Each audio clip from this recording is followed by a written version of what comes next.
Hello student, आप सबका स्वागत है फिर से एक नए वीडियो। तो इस वीडियो में हम बात करने वाले हैं 11वीं क्लास के भौतिक शास्त्र के पेपर में, जो आपका पेपर बहुत इंपॉर्टेंट होने वाले हैं। सारे के सारे प्रश्न आपके पेपर में फंसने वाले हैं, तो इस वीडियो को आप जरूर देख के जाइएगा। इस वीडियो के माध्यम से मैं आपको सारे के सारे प्रश्न कराने वाला हूँ, विथ आंसर के साथ कराने वाला हूँ। तो वीडियो को आपको यहाँ पर लास्ट तक देखना है। चैनल पर पहली बार हो, चैनल को आपको सब्सक्राइब कर लेना है। जो भी स्टूडेंट 11वीं क्लास में वो इस वीडियो को जरूर देखे, और चैनल पर अगर वो चैनल पर पहली बार तो चैनल को सब्सक्राइब करना ना भूले। सब्सक्राइब करने से आपके पास सबसे पहले वीडियो आएगा, इसलिए आपको चैनल को सब्सक्राइब कर लेना है।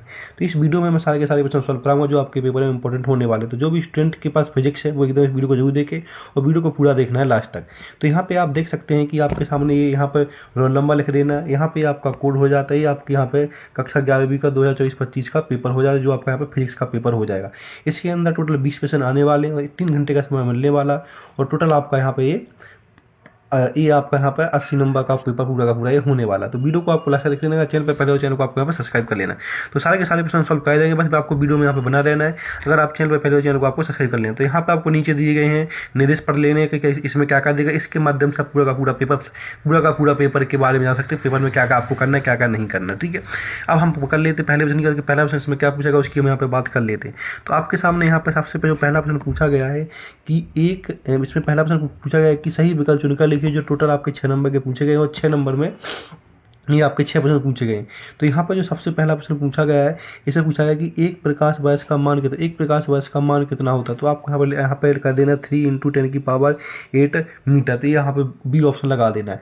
इसके बाद आपके सामने यहाँ पे आ जाता है दूसरा वाला। दूसरे पूछा गया कि दो सदियों ए बी के मध्य कोण ए और बी के मध्य थीटा कोण हो तो इनकी परिणामी सादिश राशि का परिणाम क्या होगा। तो इनकी राशि मतलब परिणाम क्या होगा, तो यहाँ पे आपका आ जाएगा ऑप्शन ए।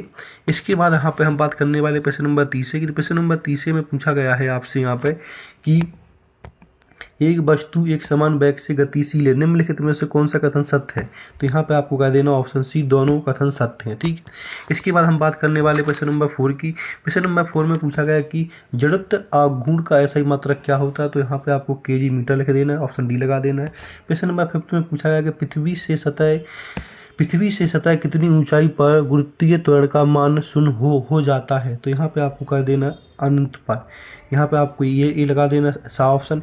इसके बाद हम बात करने वाले हैं प्रश्न नंबर आपकी 6 से पूछा गया कि साधारण द्रव्यों में आरूपण गुणांक का मान यंग गुणांक से होता है। तो यहाँ पे क्या कर देना, आपको यहाँ पे कम कर देना, ऑप्शन ए लगा देना।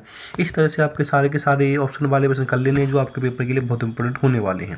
अब हम बात कर लेते हैं यहाँ पे प्रश्न नंबर दूसरे की। प्रश्न नंबर दूसरे में आपसे पूछा गया है कि रिक्त स्थानों की पूर्ति कीजिए। जो आपके यहाँ पे 6 नंबर के रिक्त स्थान पूछे गए, तो सारे के सारे रिक्त स्थानों को आपको ध्यान से देख लेना है और इनको अच्छे से याद कर लेना है। तो यहाँ पे सबसे जो पहला प्रश्न पूछा गया कि किसी 1 सेंटीमीटर भुजा वाले धन का आयतन डैश मीटर के बराबर होता है। तो यहाँ पे आपको कर देना 10⁻⁻6 होता है। दूसरा पूछा गया कि ध्रुवधर ऊपर की ओर फेंकी गई वस्तु द्वारा क्षैतिज में चली गई दूर डैश होती है, कितनी होती है, 2h होती है। तो यहाँ पर 2h कर देना दूसरे में। तीसरे में पूछा गया कि न्यूटन के गति के डैश नियम को जड़त्व का नियम कहते हैं। किसको कहते हैं, प्रथम को कहते हैं। तो यहाँ पे आपको प्रथम भर देना, ठीक है। इसके बाद पूछा गया आपसे 4 की दृढ़ स्प्रिंग नियतांक मृदु स्प्रिंग के स्प्रिंग नियतांक से डैश होता, क्या होता, अधिक होता। तो यहाँ पे आपको अधिक भर देना है। प्रश्न नंबर 5 में पूछा गया कि एकांक क्षेत्र पर कार्य करने वाले प्रत्यंत बल को डैश कहते हैं। तो लॉरेंज बल कहते हैं, क्या, लॉरेंज बल भर देना है। इसके प्रश्न नंबर 6 में पूछा गया कि चक्रण करती गतिशील गेंद पर कार्यरत गतिक उत्थापक को डैश कहते हैं। तो यहाँ पे आ जाएगा मैग्नस कहते हैं। तो यहाँ पे आपको 4th में मैग्नस भर दें। तो इस तरह से आपको पूरे के पूरे अपने रिक्त स्थान भर लेना, जो आपके पेपर के लिए बहुत इंपॉर्टेंट हो जाते हैं। अब हम बात कर लेते हैं प्रश्न नंबर 30 की। प्रश्न नंबर 30 में आपसे पूछा गया है कि सही जोड़ी बनाकर लिखिए। टोटल आपकी 6 पूछी गई, 6 नंबर की पूरी होने वाली हैं। तो आपका यहाँ पर सबसे जो पहली मैचिंग है अभिकेंद्रीय त्वरण, तो इसको आपको मिला देना है F से, ठीक है। दूसरा है बल का आवेग, तो दूसरा बल का आवेग आपको न्यूटन सेकंड से मिला देना है। तीसरा है जूल सेकंड को आपको कोणीय संवेग से मिला देना है। इसके बाद है क्वार्टज आपको पूर्ण प्रत्यास्थ मतलब सी से मिला देना है। इसके बाद बीन का नियम आपको यहाँ पे बी से मिला देना है। और यहाँ पे सार्वत्रिक गैस नियतांक आपको ए से मिला देना है। तो इस तरह से आपको पूरी की पूरी अपनी ये जो यहाँ पे जो आपकी यहाँ पे मैचिंग है इसको आपको अच्छे से ध्यान से मिला लेना है, ये जो आपके पेपर के लिए एकदम इंपॉर्टेंट होने वाले। तो यहाँ पे मैं सारे के सारे प्रश्न करा रहा हूँ। जब तक आप वीडियो को सबसे पहले लाइक कर लें और वीडियो को ज़्यादा से ज़्यादा शेयर कर दें और इसके बाद सब्सक्राइब कर लें चैनल को। अब हम बात कर लेते हैं प्रश्न नंबर 4 की। प्रश्न नंबर 4 में क्या पूछा गया, तो प्रश्न नंबर आपसे 4 में पूछा गया उसकी हम बात कर लेते हैं। तो प्रश्न नंबर 4 में आपसे पूछा गया है कि एक शब्द वाक्य में उत्तर लिखना है और टोटल 5 प्रश्न पूछे गए हैं, 5 नंबर के होने वाले हैं। तो यहाँ पर सबसे पहला प्रश्न पूछा गया कि नियत वेग से गतिशील वस्तु का त्वरण क्या होगा। तो यहाँ पे आपको शून्य कर देना पहले में। दूसरे में पूछा गया कि किसी सादिश ए की दिशा में एकांक सादिश लिखिए, तो A equal to A divide by A. तो इस तरह से एरो बना के पूरा का पूरा आपको दूसरे में लिख देना, ठीक है। इसके बाद प्रश्न नंबर 3 से पूछा गया कि शक्ति का ऐसी मात्रा क्या होता है, तो यहाँ पे वोट कर देना शक्ति का ऐसी मात्रा। 4 में पूछा गया कि वह बिंदु जिसके पारित किसी पिंड का कुल गुरुत्वीय बल आघूर्ण शून्य हो क्या कहते हैं, तो उसको हम गुरुत्वीय केंद्र कहते हैं। 5 में पूछा गया कि वे पदार्थ जिन्हें तनित करके अत्यधिक प्रकृति पैदा की जा सकती क्या कहते हैं, उनको हम पित्यार्थ कहते हैं। पित्यार्थ पदार्थ क्या कहेंगे, पित्यार्थ पदार्थ कहते हैं उनको हम क्या कहते हैं, पित्यार्थ पदार्थ। तो 6 यहाँ 5th नंबर में पित्यार्थ पदार्थ आ जाएगा। तो इस तरह से आपको प्रश्न नंबर 4 पूरा का पूरा हो जाता है, इसको भी आपको अच्छे से याद कर लेना है। अब हम बात करने वाले प्रश्न नंबर 5th की। तो प्रश्न नंबर 5th में आपसे पूछा गया है कि सत्य असत्य चयन करके लिखिए। तो टोटल आपके 5 नंबर पूछे जाने वाले 5 प्रश्न आपके यहाँ से पूरे के पूरे तैयार हो जाते हैं। तो पहला प्रश्न पूछा गया कि जड़त्व का आघूर्ण बराबर द्रव्यमान मंटी में वेग, सत्य या असत्य, ये आपका एकदम असत्य हो जाएगा। दूसरा पूछा गया कि विकृति विमाहीन राशि क्या होती है, सत्य होती है। दूसरा पूछा गया कि फोटोन का ब्रह्म द्रव्यमान शून्य होता है, ये आपका सत्य हो जाएगा। प्रश्न नंबर 4 पूछा गया है कि 273 सेल्सियस ताप पर आदर्श गैस के अणुओं की चाल शून्य होती है, सत्य या असत्य, आपका सत्य हो जाएगा। इसके बाद 5th में पूछा गया कि गैसीय माध्यम का घनत्व बढ़ने पर ध्वनि की चाल बढ़ जाती है, ये भी आपका असत्य हो जाएगा। तो इस तरह से आपको प्रश्न नंबर 5th कर लेना, इसमें सत्य असत्य पूछे गए थे जो आपके पेपर के लिए बहुत इंपॉर्टेंट होने। इस तरह से सारे के सारे प्रश्न सॉल्व करने और विथ आंसर के साथ। तो बस वीडियो में आपको यहाँ पे बना रहना, वीडियो को पूरा का पूरा लास्ट तक देख लेना। अब हम बात करने वाले प्रश्न नंबर 6 की और 7 की, किसमें क्या क्या प्रश्न आपसे पूछे गए हैं। तो यहाँ से प्रश्न नंबर 6 में पूछा गया कि कार व प्रकृति का विनियम सूत्र तथा मात्रक लिखिए, या फिर अथवा में बीमीय विश्लेषण के कोई 2 सीमाएं लिखिए। तो आप इसमें से आपको 2 में से कोई एक प्रश्न करना है, आपको 2 नंबर यहाँ पे पूरे मिल जाएंगे। प्रश्न नंबर 7 में पूछा है कि न्यूटन की गति का द्वितीय नियम लिखिए, या फिर त्वरण की परिभाषा लिखिए और इसका मात्रक लिखिए। तो इन दोनों प्रश्नों में से कोई एक प्रश्न करने, इनके देखने आंसर क्या करने के आंसर बनते हैं।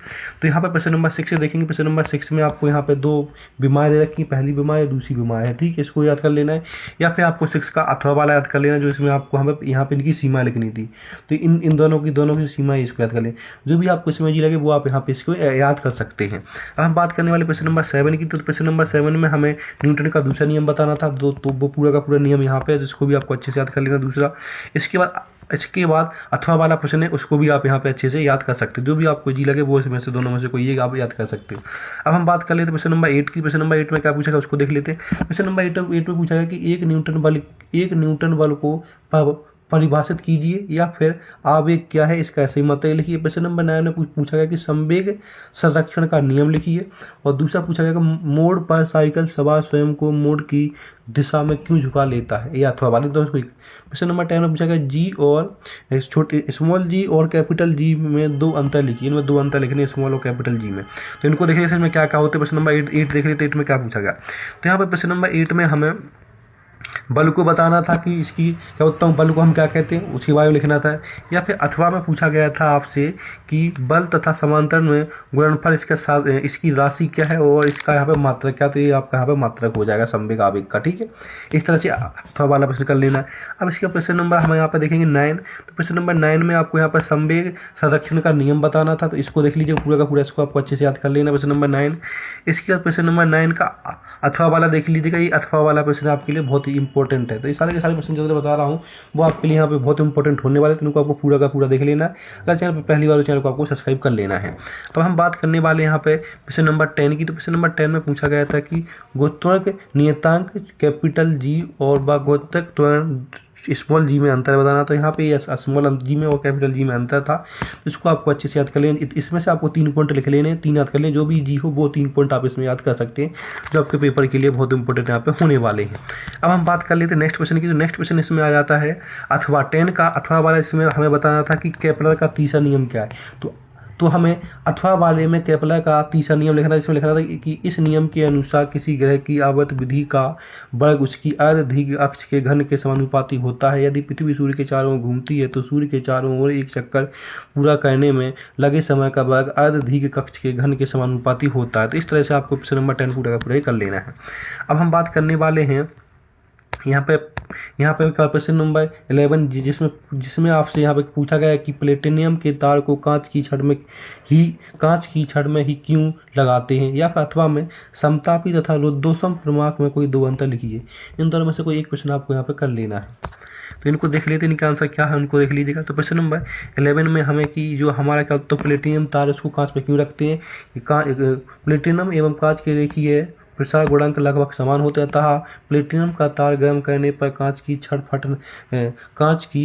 फट नहीं पाती और तार ठंडा होने पर वह छड़ भी ढीला नहीं पड़ पाती। तो ये आपको यहाँ पर प्रश्न नंबर 11 में लिख देना है। इसके बाद हम पे देख लेते प्रश्न नंबर 12 की बात कर लेते। प्रश्न नंबर 12 में पूछा गया है कि गैस के अणु गति सिद्धांत के अनुसार परम शून्य ताप क्या होता है, या फिर अथवा में चार्ल्स का नियम लिखिए।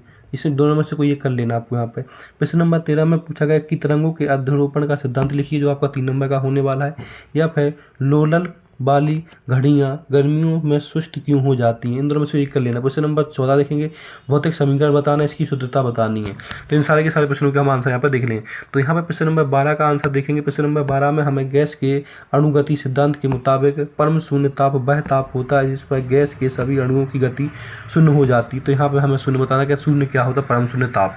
इसके बाद प्रश्न नंबर 12 का अथवा वाला प्रश्न, जिसमें हमें यहाँ पे हमें चार्ल्स का नियम बताना। तो यहाँ पे आप चार्ल्स का नियम बता सकते हैं, पूरा का पूरा चार्ल्स का नियम लिखा है आपके सामने, तो इसको आपको अच्छे से याद कर लेना है। अब हम बात करने वाले प्रश्न नंबर 13 की। तो प्रश्न नंबर 13 में पूछा गया कि अधोरोपण का सिद्धांत क्या होता है, जिसमें जब दो या दो से अधिक तरंगें माध्यम से किसी बिंदु पर एक साथ पहुंचती हैं तो परिणामी विस्थापन उन तरंगों द्वारा उत्पन्न अलग अलग विस्थापनों के सादृश्य योग के बराबर होता है। तो ये आपको प्रश्न नंबर 13 कर लेना है, ठीक है। इसके प्रश्न नंबर 13 का अथवा वाला, जिसमें हमें बताना था कि लोलक वाली घड़ियाँ गर्मियों में से हो जाती हैं क्योंकि उनमें होने वाली धातु फैलती, इसमें लोलल की बढ़िया लंबाई बढ़ जाती। तो यहाँ पे आपको प्रश्न नंबर 13 पूरा का पूरा एक कर लेना अच्छे से। जो भी इजी लगे वो आप यहाँ पे याद कर लीजिएगा, आपके लिए वही इंपॉर्टेंट होने वाला है। प्रश्न नंबर यहाँ पे 14 देख लीजिएगा। 14 का पूरा आंसर दे रखा है, यहाँ पे इसको शुद्ध करना था।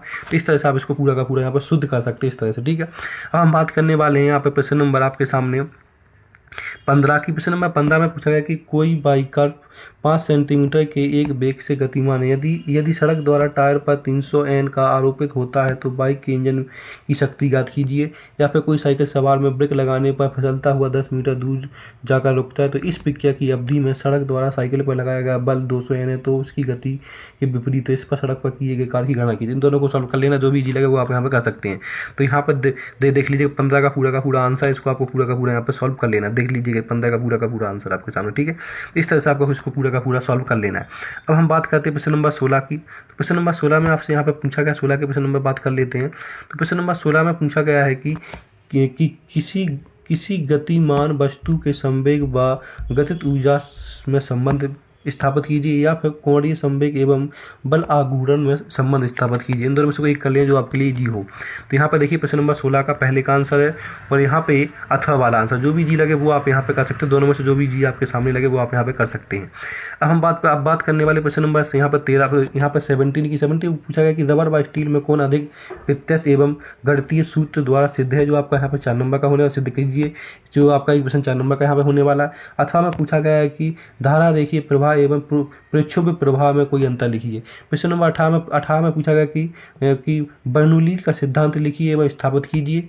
और अथवा में पूछा गया कि अनुप्रस्थ और अनुदैर्ध्य तरंगों में कोई 4 अंतर लिखिए। तो इनको देख लेते हैं इनमें क्या क्या है। तो यहाँ पे आपके सामने 17 का आंसर है, इसको आपको देख लेना। 17 वाले प्रश्न का आंसर है पूरा, इसको आपको अच्छे से याद कर लेना है। और यहाँ पे ये आपके सामने यहाँ पे आपके सामने ये 18 नंबर प्रश्न का आंसर है पूरा का पूरा, इसको भी आपको याद कर लेना, जो आपके लिए बहुत इंपॉर्टेंट होने वाले। तो यहाँ पर जो भी प्रश्न बताए गए वो सारे के सारे आपके लिए इंपॉर्टेंट होने वाले, तो उनको आप जरूर देखिएगा, पूरा का पूरा आपको लास्ट